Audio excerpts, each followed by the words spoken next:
Welcome to Morning Mimosas, where we put value in criminal justice, meaning that we highlight criminal justice issues affecting the Black community, wrongful convictions, cold case victims, and also missing persons, and getting the truth for them. We promote healing, meaning we like to tackle the issues of mental health, making sure that we break the stigma.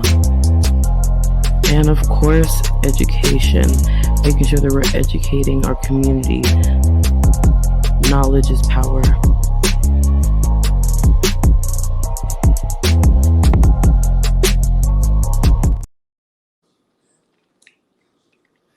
Good morning, good afternoon, good evening. Arrivederci, Guten Tag for my Nigerian family. What's good in my hood? My name is Holly, as you guys know, and for if you don't know, now you know. Now they know. Hello, humans. I'm Fatu, which you already know. But if you don't know, now you know. And we're gonna talk about our co-host Lily. She's not here with us today, but she is here with us in spirit. So shout out to her and taking care of her. We love you, girl, and we'll see you next Saturday. Guys, this is Morning Mimosas, where we put value in criminal justice, healing, and education for your Black asses. I decided to change that a little bit because it's just more entertaining and for your Black asses. That's exactly what it's for. Today is another good one, and I'm actually really, really excited because this is a family reunion. We have a lot of my family on here, specifically my three sisters, and I'm really, really excited for that because we're going to get into a deep conversation about Africans and Americans.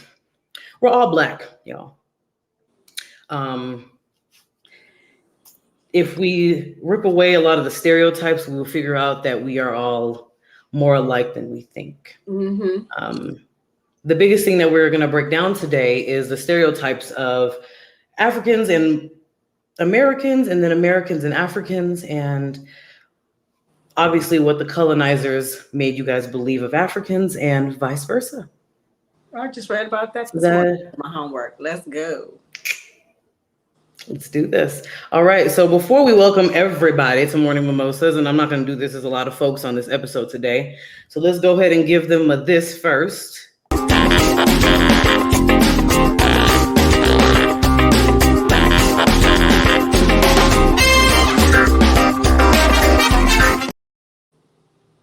And I'm going to let everybody introduce themselves. Welcome everybody to the show. You know, I'm going to let them tell you who they is one by one. And here we are. Hey. Let's go down the line. Who wants to introduce themselves first? Go ahead. Everybody's like, hey, I'm Emma Jean. I'm Holly's youngest sister. Shout out to you. Hello. Oh, that's because those two they're in the same car. That's why it's echoing like that. They don't want to share the screen. It's all good. Anybody else want to introduce themselves? Don't be shy, y'all. Y'all already on the platform. Hey guys, I'm Krista. I'm in Houston, Texas, and I'm Holly's first sister. I was born after her. Hello. I still can't believe y'all sitting in the car and not melted in Houston. Hi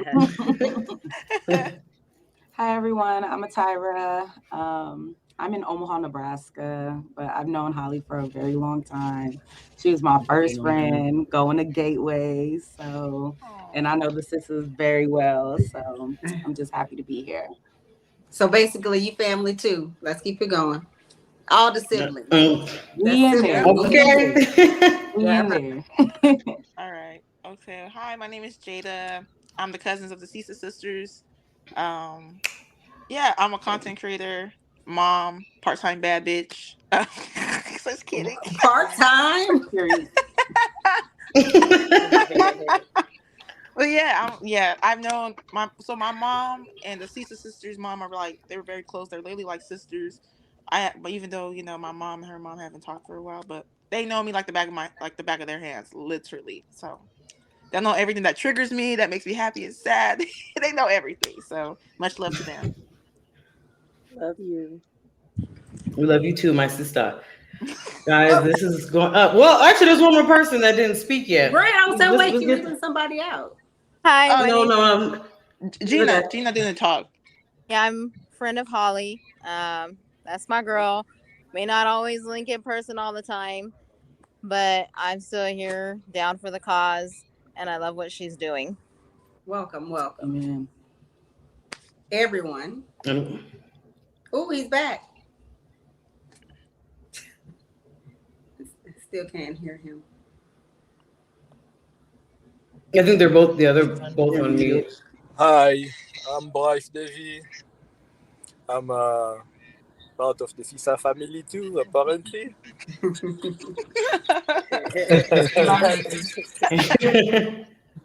Ain't no. And I'm here to talk about African and Black American. We all black. I mean, some of them are skin, but we all black. Right. This is true. So as he just brought up, we're going to be talking about Africans and Black Americans. And well, actually, let's just say Black just in general. Black American, Black Mexican, Black Canadian, Black Chinese, whatever. We're all Black. So let's get into that topic at hand. So this mixed panel that we have here, we've all, for the most part, experienced and or know what it's like to be African and also American. So this is specifically for the American born to African parents. So let's all raise our hand for the ones who were born to Africans and we were born here.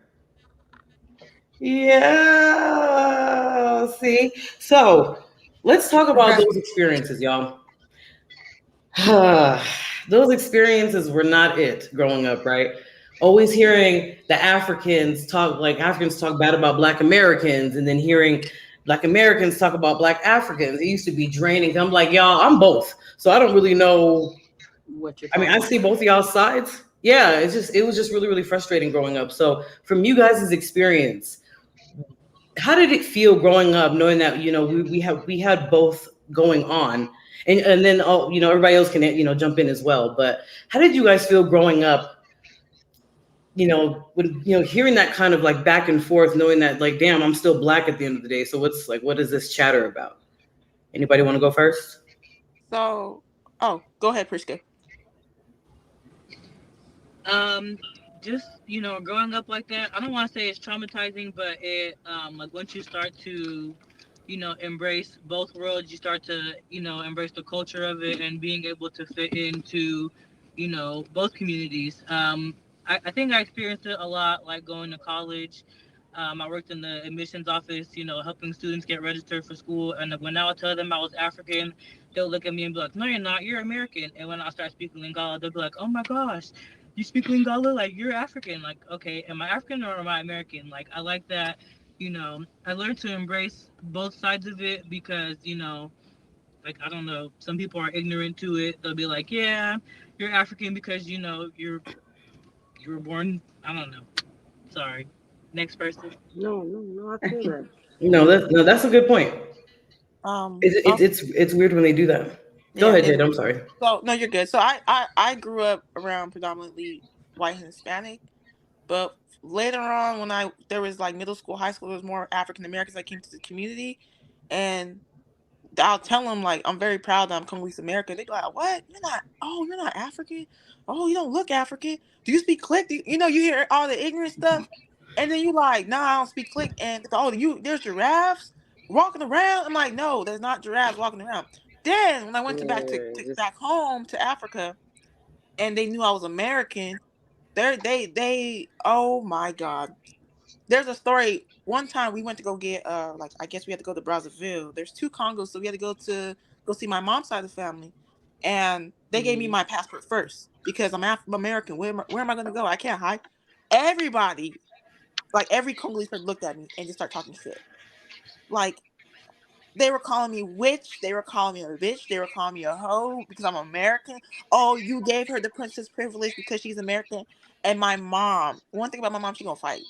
So she's like fighting. So they're telling the police officers, like, you gave her to her because what? Because she's American, because she's better than us. And my mom told me when I get there, don't say anything. Don't say you speak Lingala or anything. So I want to cry. And like the police officer can tell, like, I can understand. So he's freaking out, but he's trying to hold his composure. So as soon as people are getting their little visas, he comes to me and told me in Lingala, like, don't worry about that. He's like, the only thing is you go back home in a safe place. You have school, you have education. We're here, we're fighting. We don't have anything. So like, it's like more like, I can't say like a privilege back home, but like you hear certain things, how they talk about AAs. And I'm very pro-black, so they be like, "Oh, African Americans are like gangsta. Yeah, yo, what's up?" Like, no, it's on TV. Like when you go back home and you put on something like BET or something similar like that in Africa, it's all gangsters. What about the educated Black Americans? Yep.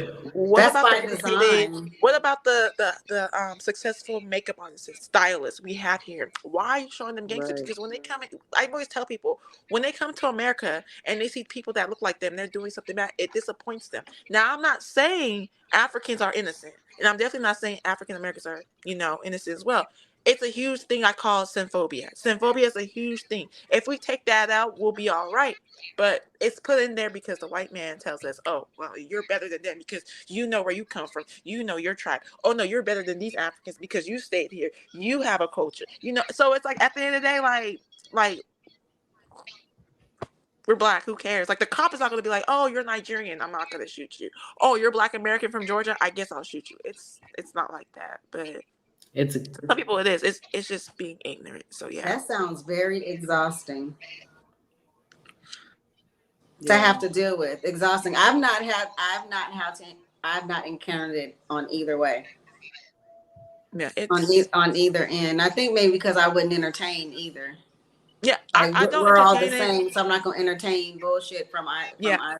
I stay out the light with the African diaspora war because, like, I love Black people regardless. Like, I always tell people, I don't care if you're from Jamaica, New York, Colorado. Like, we all family at the end of the day. And there's people like, so there's a thing on Twitter. It's called FBA. So it's like I forgot what it stands for. So it's like Black Americans, that's the descendants from slaves, and they think they're either Native American or like they want to be anything but African descent. And they'll talk down about Africans, or they'll talk down about African Americans that know they know where they come from. Like, oh, you're not African, you're and it's like, wow. If you see me, you're gonna think I'm like, I always get that all the time. Oh, you're African. Even from Africans, oh, you don't look African. Oh, you don't speak, you don't sound African. Oh, you don't, and it's like coming from like Americanized parents. Like growing up, my mom be like, "Oh, don't act like an African because Africans are too submissive. They want to have it, be American, be tough, be a leader." And then like my mother-in-law be like, "Think like an African," and it's like, girl, what do you want me to think like? Like, can I just think like Jada, a Black woman, Like my boyfriend, like he's Nigerian. He's from Nigeria, but he was raised in the South Side of Chicago. And he said that like his mom never let him listen to rap or hip hop. Tell him don't be like them Black Americans. He hears don't date Black Americans. Don't. And like I could go on and on. I have so much stories, but I can go on. Anybody want to be next? No, I feel that. I was just gonna say, like, real quick, I feel like growing up African at first, like it used to be, I was embarrassed. I mean, not embarrassed, but I used to kind of feel embarrassed too, because people would bully you about it. People would bully you about being like either too dark skinned or being African or something. You're African, or Africans stink, or people would talk so much mess about Africans. It would just be like, dang, like, should I even like say that I am? Should I even claim that side? I used to be like, yeah, my parents are, but I'm from here. You know what I mean? I used to kind of like take myself away from that because like in elementary school, people used to, and kind of middle school a little bit, people would like bully you about it. But I started to try to, embrace that. And now it's kind of, starting to be different, but it is crazy like seeing that. But I feel like, also like being Black, like how you named earlier, Holly, being a Black Canadian or a Black Mexican or a Black Asian or just a Black American or a Black like African, like we're all the same, but like it does depend on where you're from, because like everyone has different customs and cultures and where they're from, and what they believe is the best way, or what they believe is the right way people live or dress or talk, or you know what I mean. So everything is all about, you know, like the perception of things. And like in Africa, they've always heard that, you know, Americans, they have it good, we have it this and stuff, and we here in Africa, like that's the motherland, that's where everything. So sometimes there can be a separation with that, but I feel like we all need to you know, come to that, you know, unity, you know, about us. But I feel like that's crazy though. An interesting topic. I think it definitely comes down to how the media perceives all of us. I think the disconnect really does come from perception and how we see each other. I did not grow up knowing that I was African. Of course, I knew I was Black, but my mom, from her ancestry, is 4th generation in. She didn't even realize where her people were from. Later on in life, I find out that my dad is Togolese and literally never lived in the States ever. So I find out later that I'm African, and then all of a sudden I notice the stigma between the two, which was really odd growing up, because in my mind, I'm going based off of what I've seen in the media of Africans. And so to find out that you're African coming from this side, you're just like, that's really interesting. That's really interesting. But I remember meeting my aunt for the first time out here in Nebraska, and we're watching TV, and it was one of those advertisements of like Save the Children. And I remember seeing, you know, the protruding bellies and the starving kids.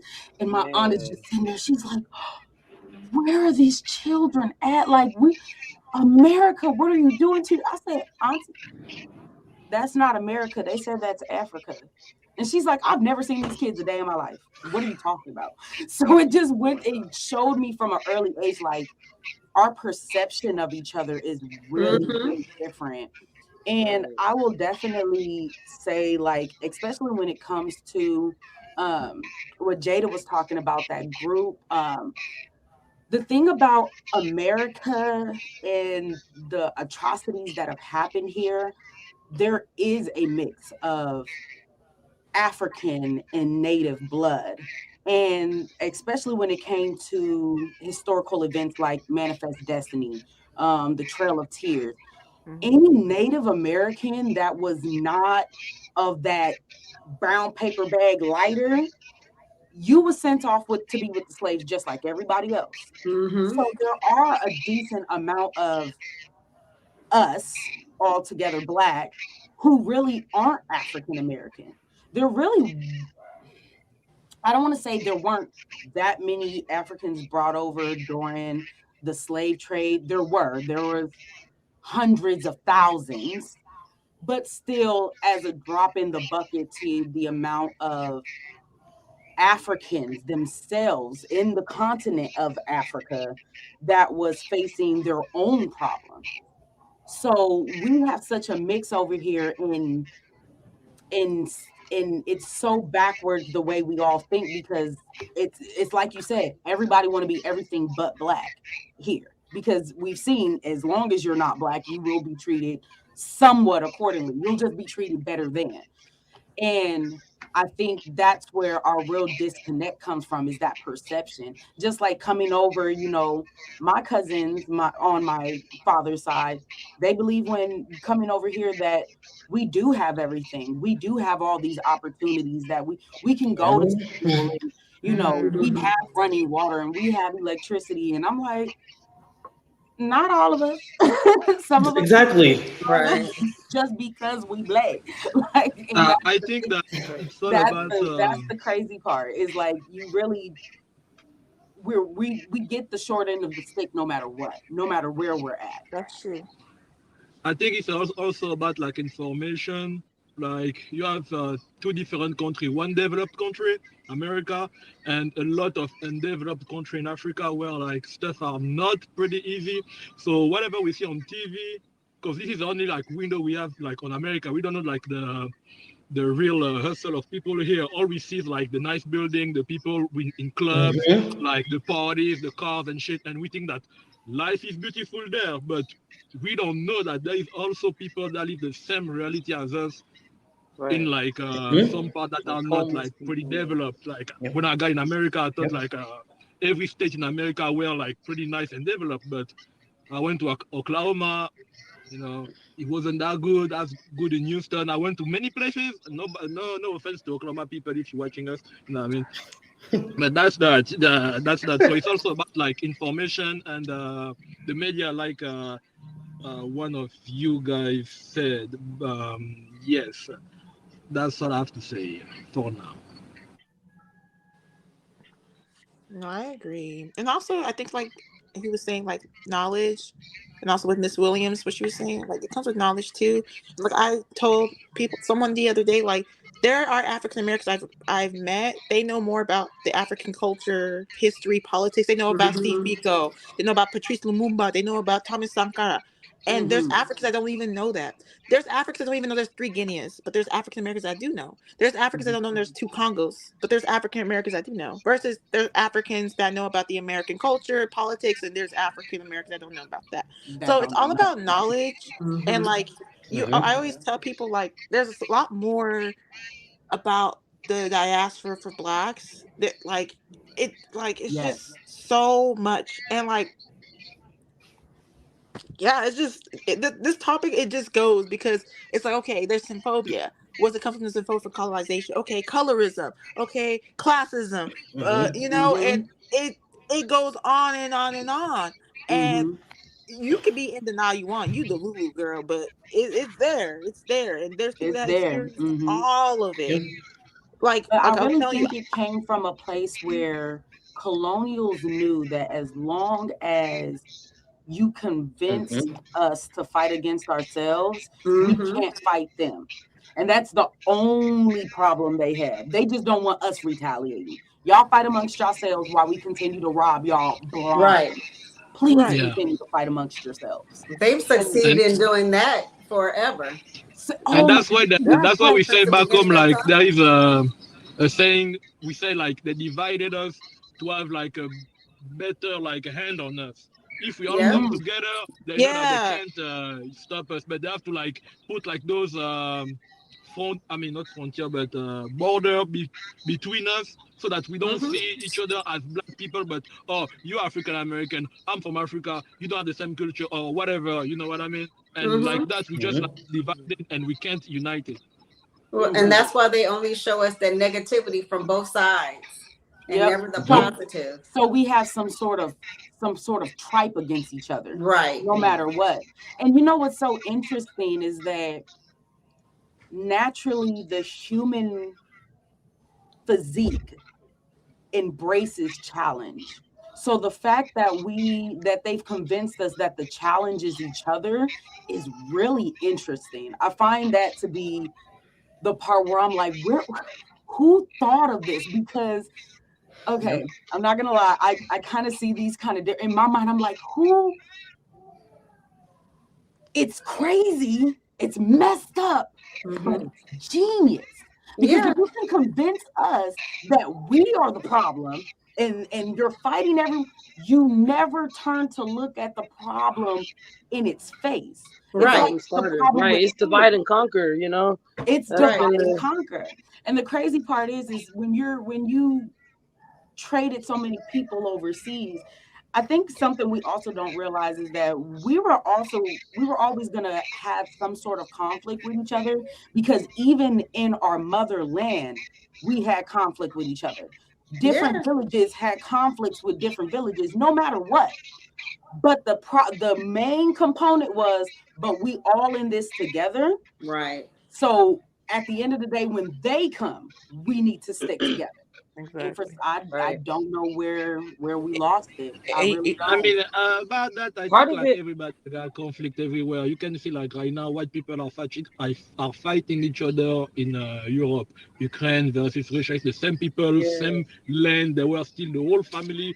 you can have like a family in Ukraine and a family in Russia, but now they're at war. So there is conflict everywhere. But the thing is, like, I just think like it's in the nature of human being to like to, first of all, be afraid of what is new, what they don't know, and second of all, be judgmental. Yeah, those two human traits are the thing that I call it divide us the most. Like, it's true that we can say white people did it at the beginning. They put like borders, they show us what is bad in each other and stuff. But at the end of the day, us also black people, we are continuing that without even like their help. Without even just there it is. And like also think about it like language too, like the language barrier between others. Like, everyone started being able to speak different languages too, you know? And everyone started being in different, so it's like to where we couldn't really translate to each other, you know? A lot of different it takes it all the way back home where we have people be like, oh, in Africa, y'all don't, there's a thing called tribalism over there. Huge thing to this day.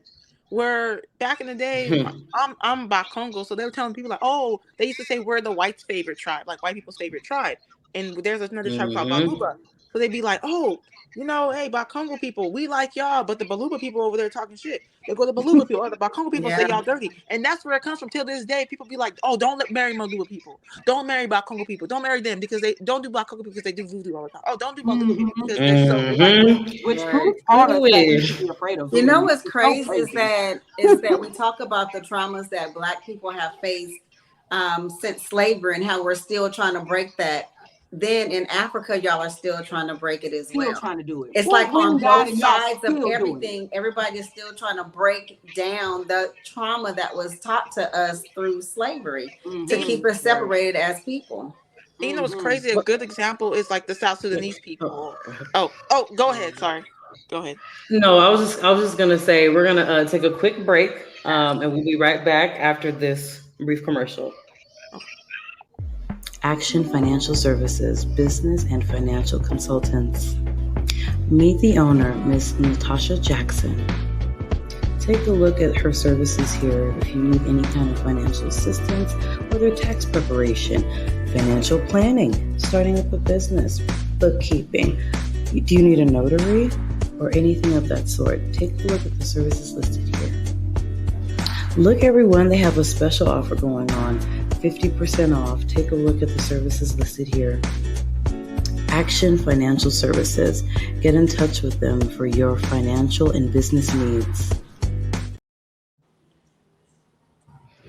Alrighty, guys, we are Black and blacker than ever. If you guys are just tuning in, we have a lot of my family here today for the African and Americans. We are all Black episode. Where we left off, I apologize, Jada, you started talking about South Sudan or something like that. I apologize, I cut you off before that commercial break. Yeah, you're fine. That was a cute commercial break. I like that, girl. I like that. Oh, she I be working, y'all. I like that. Go ahead. Thank you. I love that for you. Yeah, that's really good. Appreciate it. So a really good example is like South Sudanese people. They've been doing tribalism since tribalism been tribalism. And they'll bring it to America where there's Nuer versus Dinka, and they'll shoot at each other. And there's a lot in Nebraska. The gun violence was there it's for tribe, and then they'll get into a gang, and it's like, okay, we have something else to decease our other people, but they've been fighting for years. They just gained independence like 2013. Like, can I actually say something to that? What? So that was just yesterday. Oh my God. The South Sudanese, historically, and we're talking BC. The Greeks, the Spaniards, and I want to say the Polynesians, either the Polynesians or the Portuguese, one of the two. I know it's a P one. They would actually go and get the warriors from the South Sudan to fight in their wars. And they only did it because of how they looked. They would send their warriors, their South Sudanese warriors, out first. And I distinctly remember reading a journal entry from, I want to say his name was Colonel Edwards or something like that. And he was a Greek colonel, technically. And he said they were fighting the Romans at the time, but he went to go and get warriors straight from South Sudan. And he said the look on the Romans' faces when the South Sudanese passed over the hill, it was like pitch black, just coming in for war. And that's where that natural instinct of us to be afraid of the South Sudanese come from. They're naturally just builtly aggressive people, as they have the right to. They were used as warriors more than almost any other tribe in all of Africa during this time period of slavery. And was this before slavery though? Huh? Was this before slavery? Some of it's before slavery, but if you're thinking about that, coming into slavery, if you've already been known as a violent people are going to continue to perpetrate that against you.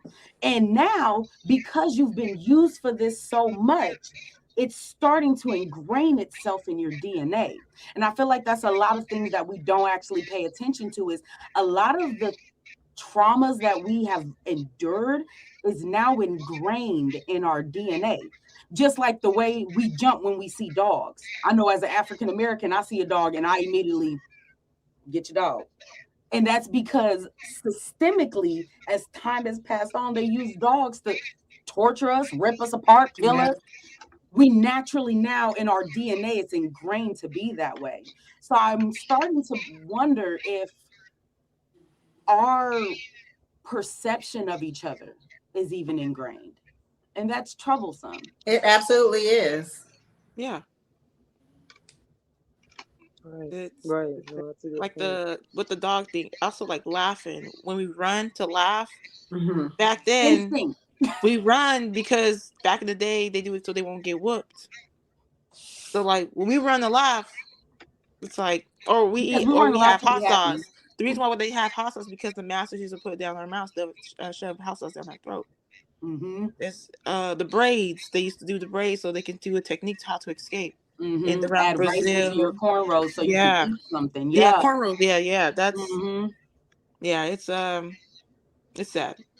It's just interesting how much our history really determined where we were going, and once again the ingenious of the colonials and how dead set they were on ripping our history away from us, because they knew if we could look back and see where it came from, well, hold on, if it came from there, well, now I can tweak it here and use it this way. But if you've only been taught one thing, I went to public school, so I was always taught that my people were slaves, point blank period. Not that we came from some African continent, we were just slaves.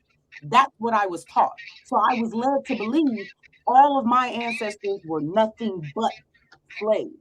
Now that I am going to a public school and I can go and I can get in a car and I can go to grocery stores and buy, now all of a sudden it's some sort of luxury because your people were slaves just a minute ago. Now look at all that we've given you. Isn't it wonderful? No, it's not. I actually know where I came from way before you even said that. And I know where I can go. I wish we could teach more of our history to people. Maybe they wouldn't see life the way it is. Well, it's only going to get worse. Now they want to teach that slavery was a benefit to us. Which is why would you possibly believe this? Some people believe that we enjoyed slavery. We were fed and Kanye go outside and we were fed. I wish they can get into like what happened before slavery. I wish they can get into that, like how we were all kings and queens and we were all living very well, and that they were that you know the opposed were not really too fond of that, and they wanted to get some of the goods and the jewels and the stuff that we had and the crops and stuff, and they came and took it from us, and they saw how strong we were and decided to use us to work for them. Like I wish we could talk about the stuff before slavery. Most of these tribes weren't violent people. So if you're saying, oh, you know, we'll trade this for this, well, cool. Just like when they say, oh, well, black people gave away most. Well, no, in their minds, they were convinced I'm trading my slaves, my prisoners, Yeah. prisoners. I'm trading my prisoners for goods. They had no clue where we were going. No clue.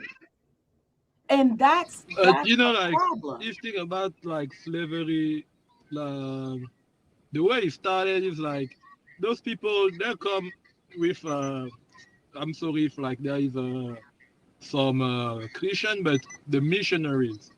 Oh yeah, they come. Yeah. Christianity They're came gonna through and start ripped preaching, us. and they're gonna enslave us in the name of Jesus. Yeah. In the name of Jesus. They're gonna Man, bring talk goods. about it. They're gonna teach people. They're gonna say like, oh, they're gonna make like a settlement where we're living, so you can have like some people from your country, from your tribe into the other continent. And after that, they just took over because like they knew they had like after making like the assessment of our strengths and our weakness, they took over us. And I mean, I don't know about slavery. I'm not gonna lie. I'm from Africa, like you know you Y'all already didn't know. get So slavery, y'all got genocide. yeah, we got genocide. But genocide and slavery are two different things. Genocide can be like a war between two tribes. Slavery is like when you win the war, you enslave the people who lost. You know what I mean? And in every story of humanity, there is always strong people who wanted to take over weak people. Which never happened. Always, every story is like you're gonna look at the story of like Greece. How did like the great Greek country like became back in the days? It was like starting with a little city who took over one city, who took over another city, who took over another city because they got the strength to do that. You know what I mean? So where I want to come is that, you know, after doing that, this is where they put stuff in the DNA. Like they saw like, okay, people from Sudan, they're strong and resist them. We can use them for that. And like they keep like breeding those people just to like keep doing like keep making strong people so they can work in like the fields. Other people they're like, okay, they're little, they can do this. Other people they're like medium, they can do that.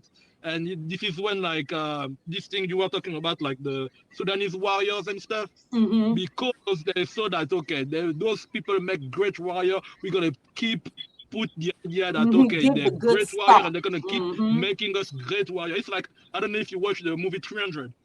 Yes, the Spartans bred like that. Yeah, they're good at war, so they breed the young to be great at war and same shit, and that's what they're being doing to us.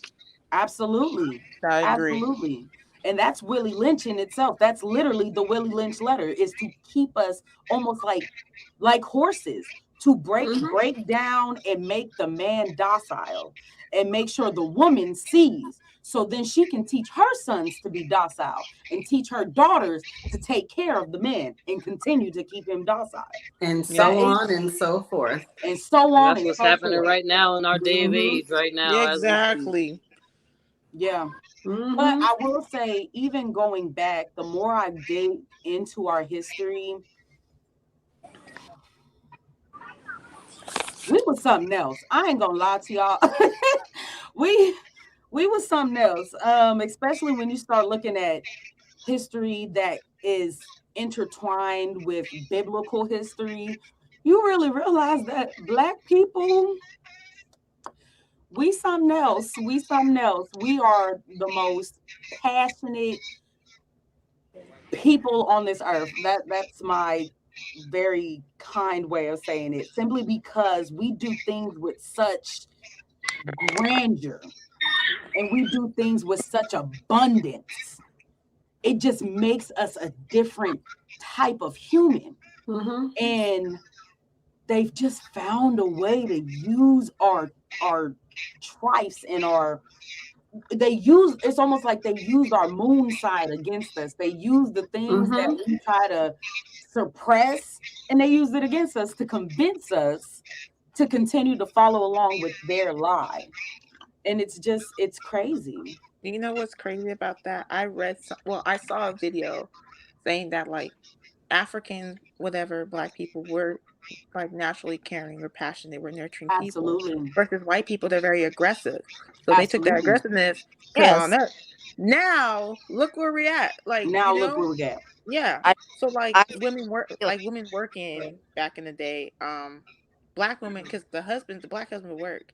and the black women would stay home. So that made white women so furious. They would go down there, be like, no, we have to work because black women aren't working. That's why we're working. And it's like, you really mad because I'm staying home? Because I decided to raise some kids like you told me to do. Right.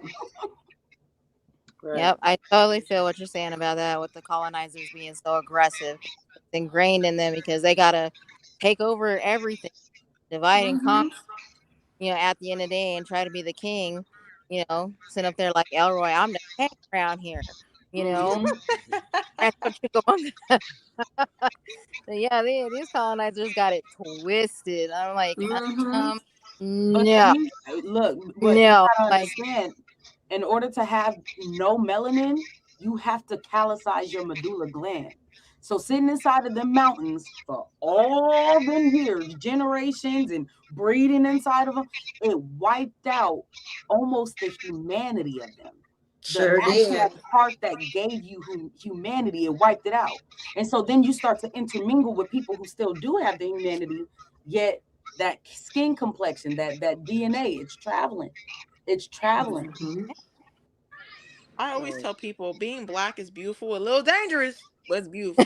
Hey, it's a little but I'd rather walk on the wild side. I always tell people, if I die and I don't become black again, if I don't come back black again, I don't know what I'm gonna do with y'all.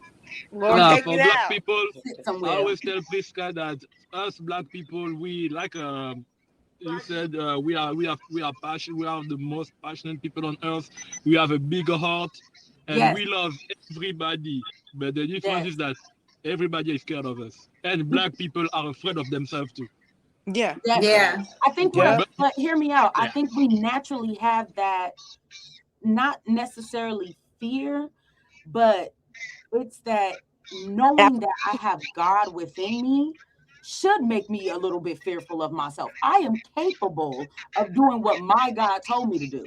And sometimes you can't explain that to people. So yeah, there might be a twinge of fear there, but at the end of the day, you have to realize that that's what you were ordained to do in the first place. You were ordained to be abundant. You were ordained to be passionate. For the fear, I think that it's only because of the differences other races put between black people, so that we can be afraid of our brother blacks. You know what I mean? But other than that, perception, yes, the way we perceive each other. But other than that, like, I don't think we should be afraid of each other. At it's all. all a big family, yeah. Because when you see like black American and African people mixed together in like a happy event, like there is nothing more beautiful than that. You know what I mean? It makes you want to cry. It makes me want to cry. Exactly. We're the most like lit people. The perception is like the river that is between each other. Absolutely. I will say the first time I had ever been around a group of like Africans was hanging out with Holly. I think it was your graduation party, or maybe somebody's graduation party, but you had invited me. Graduation party. Yeah. Lit, and I need another because, and I felt so at home in the music, even though I don't speak a lick of French. I was not taught the language yet. I felt so included. I felt like it was where I was meant to be.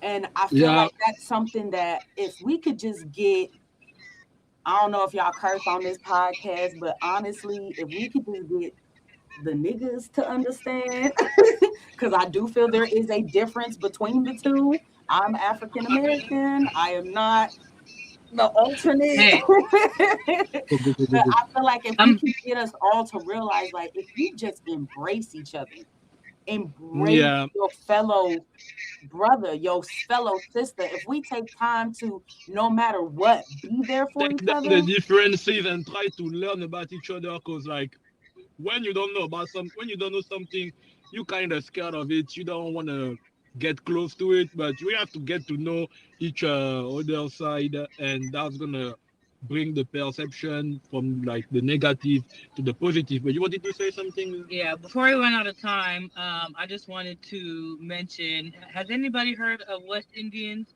Because I feel like we're leaving a certain group of Black people out because we discussed African American, but there are some I'm talking about surrounding islands, Haiti, Virgin Islands.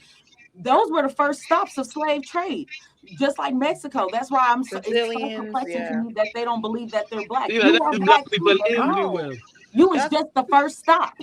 Yeah, like the Brazilians, like they have a thing called because I know there's more slaves over there, more of African descendants, mostly Nigeria, Congo, Angola, and they have a thing where in colonization they tell the darker women, you marry a white man.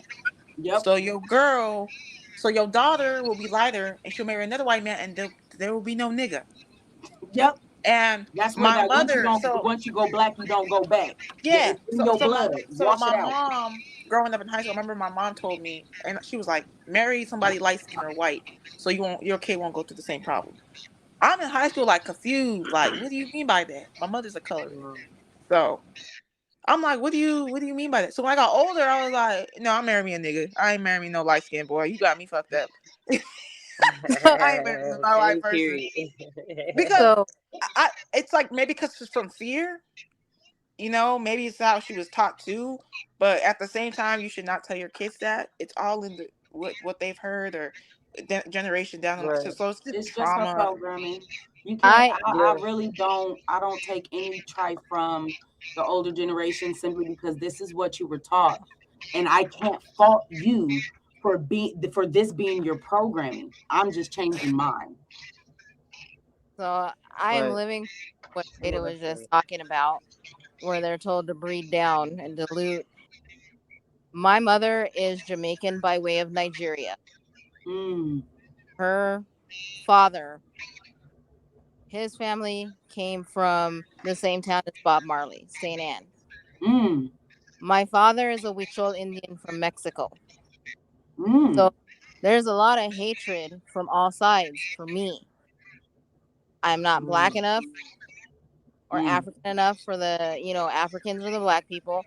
I'm not Cherokee enough for the the Cherokees. I'm not gonna say that they're just the only Native Americans because really, when you look at it, Mexicans are Native Americans as well. Yep. Yeah. They were here first. To piggyback off of what Ira was saying about the slave trade being the first stop, like Mexico being one of the first stops, it goes back further than that.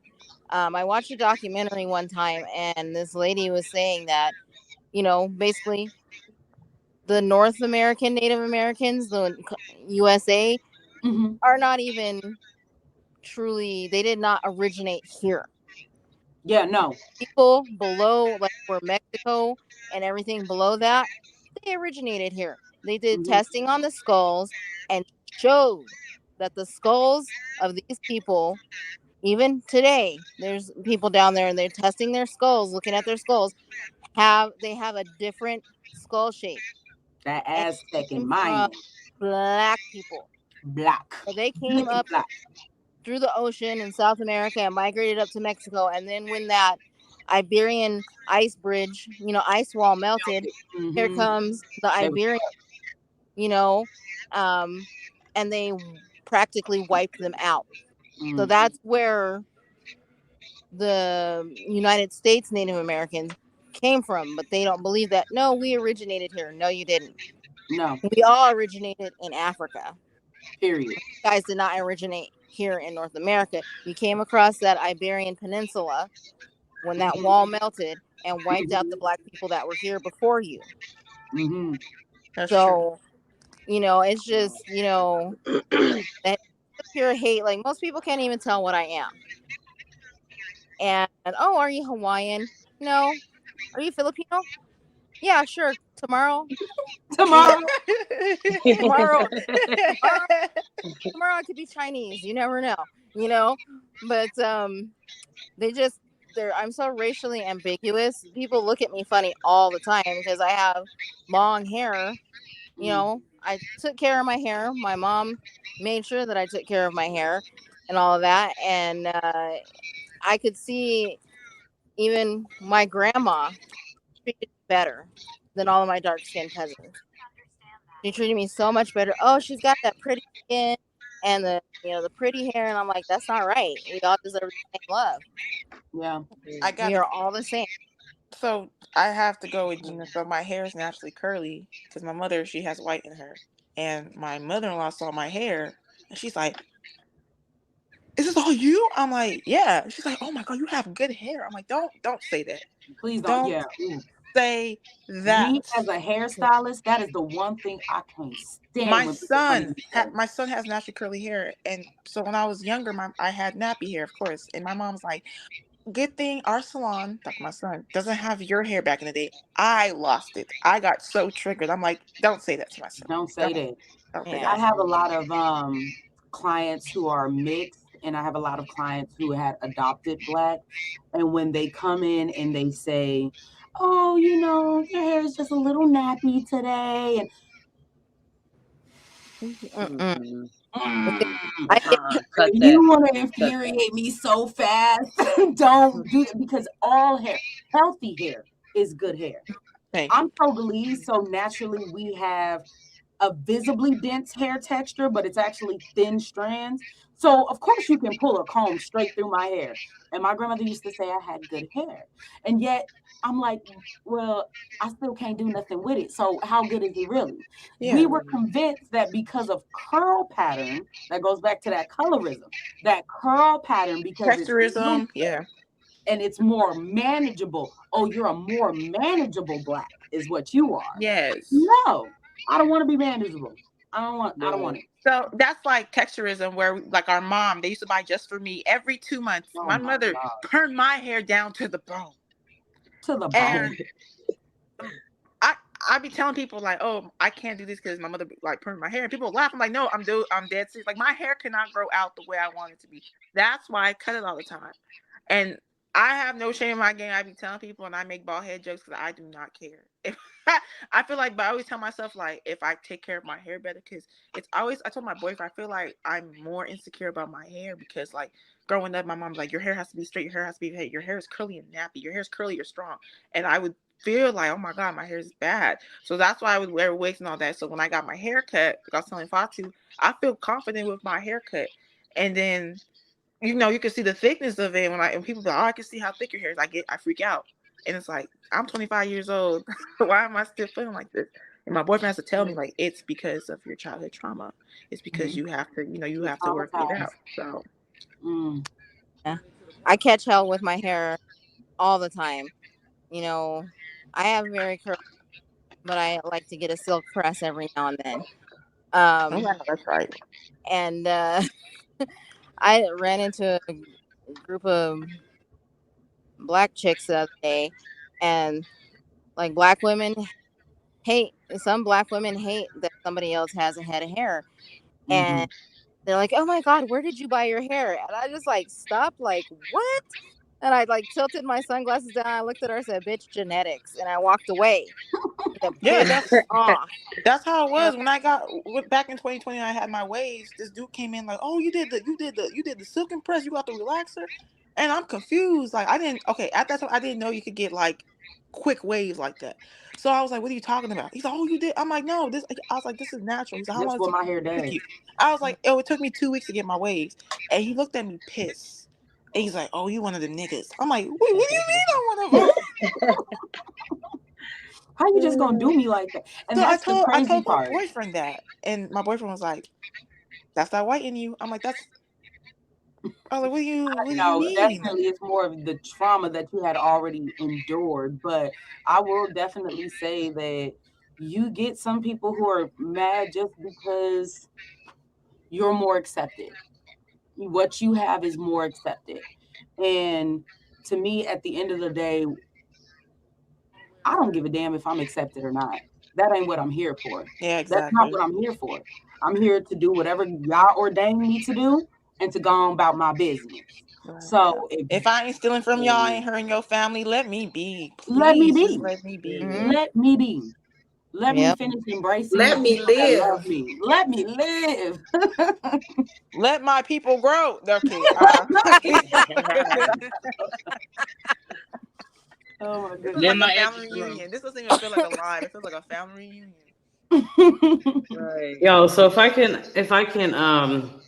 ask this question because we have like 5 minutes left on here. I appreciate all you guys participating today. And if you're just tuning in, this is the African and American We Are All Black segment. And I have learned a lot today. And I hope that you guys have learned a lot as well.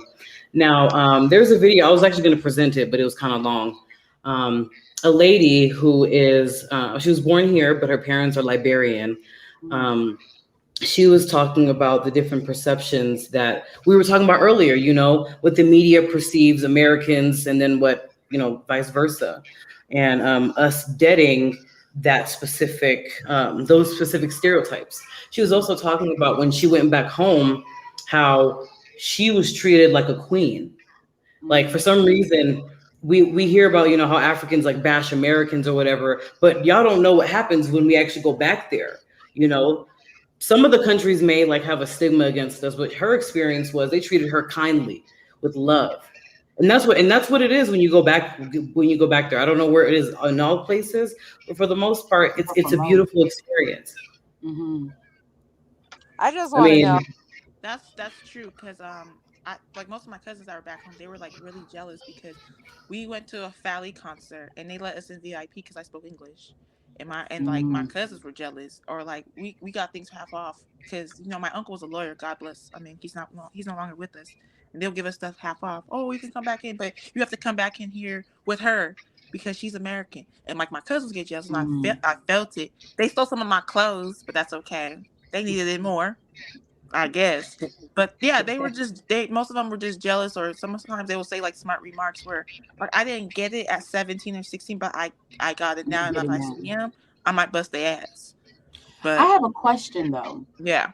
Do you believe that happens, or do you believe that Americans are a little bit more accepted over in those countries because there may be a maybe implanted stigma of British rule? I was gonna say that. I feel like also because they Queen's English, that they're like, oh my gosh, she must be from the Queen's Court. Well, like, do you think that might be it? 100%, or like they just think because America, she's like they think all American women. We know Kanye. Yeah, they think all American women are skinny. They think they're tall, dark, and beautiful, just like me. And I'm like, I hate to break it to you, sweetheart. Like, it don't come like this. It don't come like that. That's like there's beautiful women that are like big. There's beautiful women back home in Africa. There's beautiful women in the Caribbean, West Indies. Like it's not just America. Like going there, BBLs. Those are the butts I saw over there, girl. I was like, those are the type of BBLs people are getting. It's natural. And the thighs don't matter. Even in Jamaica, in Senegal, like, you know, also with that, like, I remember someone in Nigeria was doing questions, like Q&As, and they're like, well, who are the ugliest people in Africa? This girl said Senegal because they have dark people. And she's from Nigeria. And you could tell she bleaches, so she is dark skinned. So I was like, Senegal have the most beautiful people in the world. So it's all from colonization, from colorism to material, like, you know, xenophobia, to just society wants to put us in the box where it's like, you know, there's multiple boxes, and then when you get to that box, there's other multiple boxes that we have to learn and figure out how to get out of that box. So can I piggyback on what she just said about the bleaching and stuff? Makes me think about the way like women in America, Black women in America, African women in America are treated and have been treated since colonization. Like, we're not beautiful because we're Black. And when I'm walking around, around Halloween time, white people running around in a Pocahontas costume, I be snatching headdresses off their head. And I will snatch that headdress in a minute. Don't offend my people. They're like, but you guys, you're Black too, but you guys straighten hair. I'm like, hey, there's a difference between assimilation and appropriation. You're appropriating something that you have no clue about. It's cool. That just for me relaxer every 2 months, like you said, to straighten my hair until she gave me that Tina Turner experience. That was it for me. But yeah, we straighten our hair, we bleach our hair, we bleach our skin because we are told we are not beautiful, but we are the most beautiful people on this earth. Amen. Right. And the thing is about that too, they be like, oh, well, you wear blonde wigs. This ain't no KKK bundles out here now. I got this from the Arrogant Tay collection. They ain't no, like. Right. Well, and the crazy part is it's really interesting to me when I hear white women who are like, well, you bleach your hair and you wear blue. Well, you do realize that blonde hair, blue hide is also a genetic deformity. Most of y'all don't even look like that. You are also going to get highlights. I did them. So don't say that we want to be like anything. You, if anything, want to be like something you're not. Girl, Right. Well, yeah. So Want to like be that, like like us? You see it walk around, you see him laying in the sun, trying to get some melanin popping. also back in Injection. the day, white women like Pamela Anderson only had to get their boobs done, no ass. Now they're going to the gym to get their butts done. Why? Well, who are they trying to look like? Who you trying I'm to not look trying like? to say no names. Or Even got back in Botox on their lips. when like the Victorian era and the Renaissance and all that stuff, when they wore a bustle and Right. Those dresses that made, yep. a beautiful African woman that they had enslaved and said, damn, I gotta get me a booty like that. Yep. So they had to fake it. They showed her in zoos, in human zoos. Right here in Omaha, Nebraska, we had a world fair where they would take women who were of Congolese descent, Cameroonian descent, and there's another group. But they would put them all in human zoos so people can walk around and be like, wow, look at that. That's interesting. I've never seen people like, and they act like savages like this. Mind you, the whole time they're being paid to act like this. Buffalo Bill even said it. I was paid to act like a savage at these World Fair events and then couldn't speak to no one after. Why? Because you had all these people coming from different countries coming to look and be like, wow, no, I met a Congolese person. I met a Native American. They're savages. No, you didn't. It was a show. It was a ploy, and you were convinced. And now look, now we all have this stigma about each other. World fairs are crazy. If y'all get a chance to look into I them, would have got killed back in the day because I'm like, oh damn, you're sometimes slower you than gotta I watch thought. out for it. I have nothing You're for you. slower than I thought. You'd have been like Dave Chappelle in that skit, The Players Ball, when they went back in time. Man, take me out. All right, ladies, I thank y'all so much for inviting me. I actually have a client that is going to be showing up in the next 10 minutes here, so I need to go ahead and get ready for them. But Holly, thank you so much for inviting me. I really enjoyed talking with you guys. This was an amazing conversation. I would love to speak with y'all again. Peace and blessings to you all.